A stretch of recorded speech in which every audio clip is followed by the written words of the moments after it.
Mindfulness is a wonderful strategy, and I mean, nearly everyone in the world these days has at least heard of it. It's sort of had this big international success, but it's been around for 40 years or so. And the man who's credited with bringing it to the westernised world, from ancient principles of yoga and meditation, is a man called John Kabat-Zinn. He talks around mindfulness is obviously a set of things you can do, like meditation practices. And it's around staying in the moment, on purpose, without judgment. So that can really help a lot with anxiety, with sleeping problems, with basically anything that people come to see me. What's even more important is the principles of mindfulness. And John Kabat-Zinn describes them as 7 different principles of letting go, patience, trust, beginner's mind, non-striving, non-judgment, and acceptance. So all those things, these 7 principles, don't sound like anything new, but put together in a framework can really help someone who's struggling with whatever issue it is to actually learn to be patient with it, to trust again, to let go of old habits and preconceived ideas and fears, not be too judgmental of themselves or others, not try too hard. That sounds a bit interesting, doesn't it? Because sometimes I was just talking before about how much effort's required.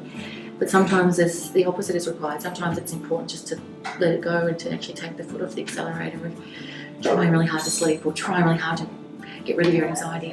Sometimes acceptance and those sort of principles are the best things that people can do while they're managing the discomfort.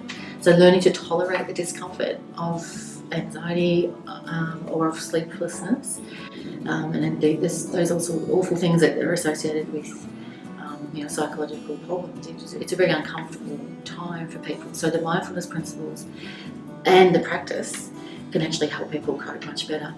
So in the context of insomnia, for instance, and someone's lying there awake and it's awful, they're frustrated, they're getting either upset or angry, or both, mindfulness principles would say, look, I have to learn to just accept that I'm awake. What can I do? Get rid of the clock. Don't worry about that. Go back to, I'll do some meditation perhaps, I'll get up, I'll do something else.